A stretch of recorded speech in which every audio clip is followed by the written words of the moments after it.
Welcome back to Crash and the Northwest 200 road races.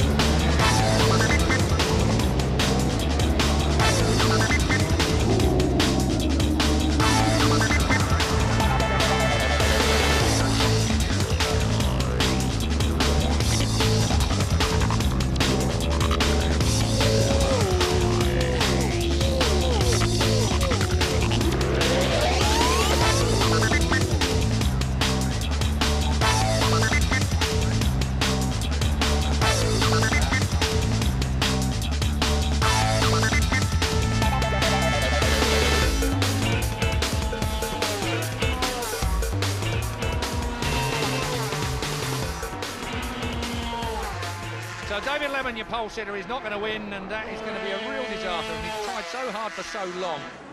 Looking back at York hairpin, and someone a bit hot on and he kept his brakes on a little too long there. It's Raymond Hodges, another Ballymoney man. So Ballymoney man leads, Ballymoney man crashes.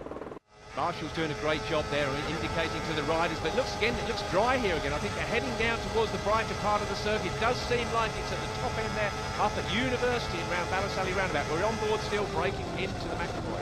Knowledgeable fans here in Ulster, of course, were also trying to slow the riders down coming in. That's Mark Bissett on Mark Bissett coming into the roundabout, headbutts his own.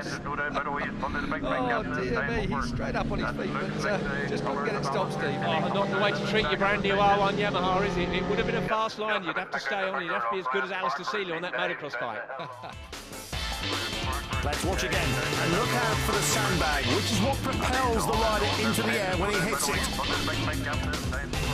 Thankfully, it's a fairly soft landing. The bike may be trashed, but the rider is okay. Coming up is an even worse looking crash. Over the link then towards the Ballysally roundabout now, and really it's going to be whether they can catch Farquhar. Farquhar's coming out of the traps, absolutely a man on a mission. He's already halfway around the Ballysally roundabout before the trio of TAS bikes come into focus. Well, we know those Kawasaki's are fast, but they'll shortly be in the slipstream. There's a rider down here. That looks pretty sore to me. A bad crash, and the situation for the injured rider is compounded further when he's eaten by the marshal. Another quick look, and just watch for the two riders as they hit the deck.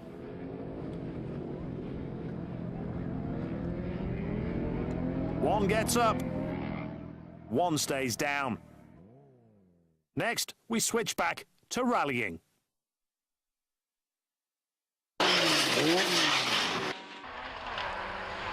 Lupinda beginning this stage with half a minute over second place Molly Taylor, so plenty of time in hand and no need to take any risks. 6 left in 130. However, things were to change drastically.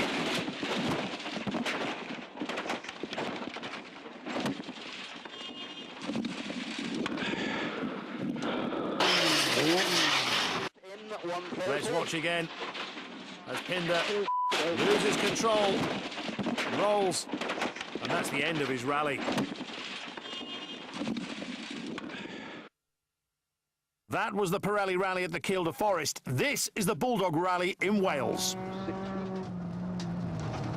1 right, tightens over bump junction, 150. Bronchi, on. 3 right long, tightens long. Just, the small crest and... Go on, you're all right, stay cool.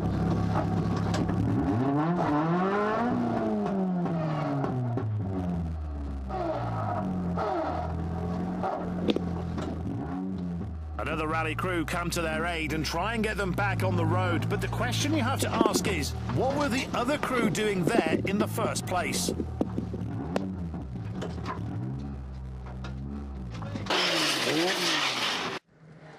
Kyle Orr moved up to second place. Stephen Davis continued to look steady and was holding fourth along with Barry Greer and Mark Donnelly, but those above him dropped time and places, putting Davis in top spot. However, he did have some moments, as his amateur footage shows.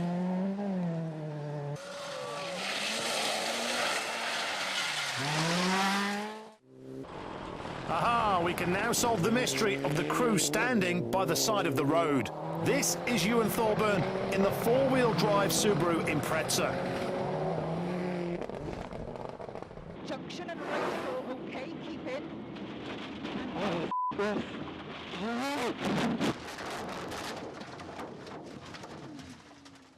You okay? Yeah. Cut off. So this is how they came to be at the side of the road. Slowed down, we can see how the road turns, but perhaps the driver's fooled by the tree line, and instead of turning, goes towards the gap in the forest. And realises his mistake too late.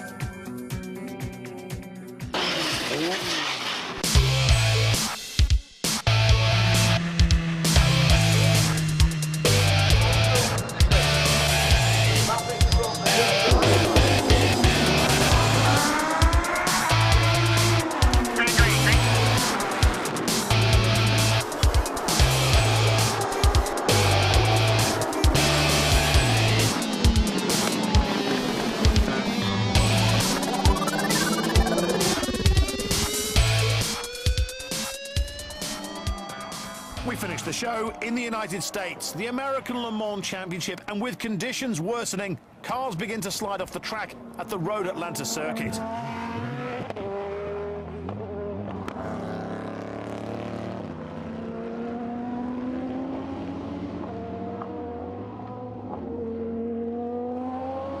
Watch again as the driver loses traction going up the hill. And as he goes over the crest, his efforts to correct the car and stay on track are in vain. And then it's a case of pray that you don't hit the wall. Which thankfully he doesn't. However, having overcome that hurdle, he's now desperate to get back on the track.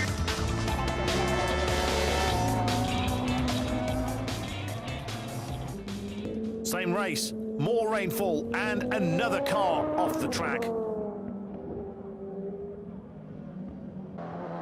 Conditions continued to worsen. Watch again as £250,000 worth of sports car gingerly makes its way across the turf.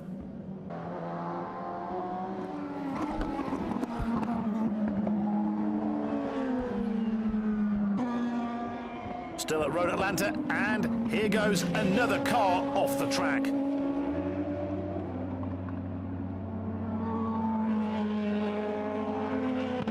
The onboard replay shows the driver desperately trying to avoid the barrier, but he gets sucked in.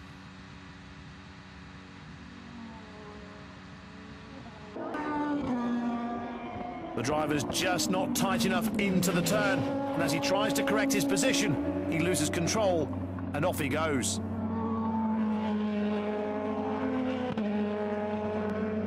Coming up is a race between a wheel and a car. The wheel gets there first.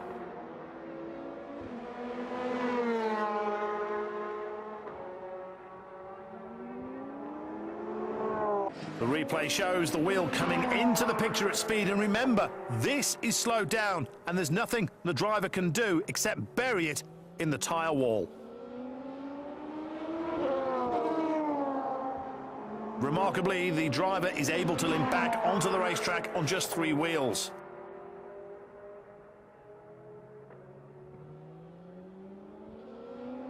Now then, make sure you're strapped in and prepared for our next crash.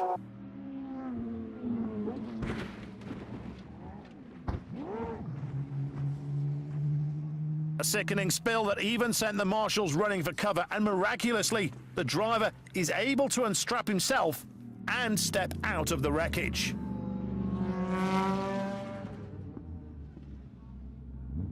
Coming up in the replay, we'll see that the car makes contact with another slower driver, and that's what sends him into the wall.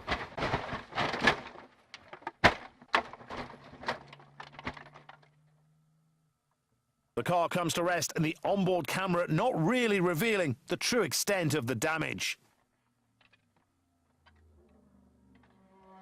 while the driver is able to calmly undo his buckles and step out of the car. And as for the other driver, well, this is the, shall we say, minimal damage that he suffered.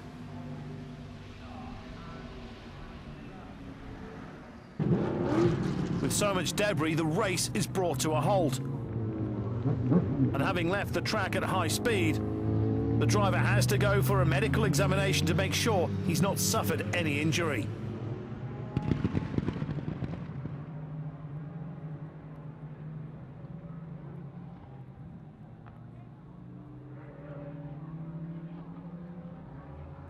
Then comes the job of cleaning up. What was so precisely and painstakingly put together in the first place is now chucked in a pile ready for collection.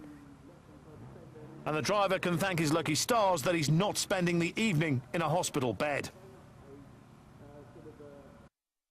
Here we go again in slow motion, and as pieces of sports car hurtle through the air, it sends the marshals scrambling for cover even though they're protected by the fencing. Back in the garage, the car is reassembled and takes about a minute to put back together.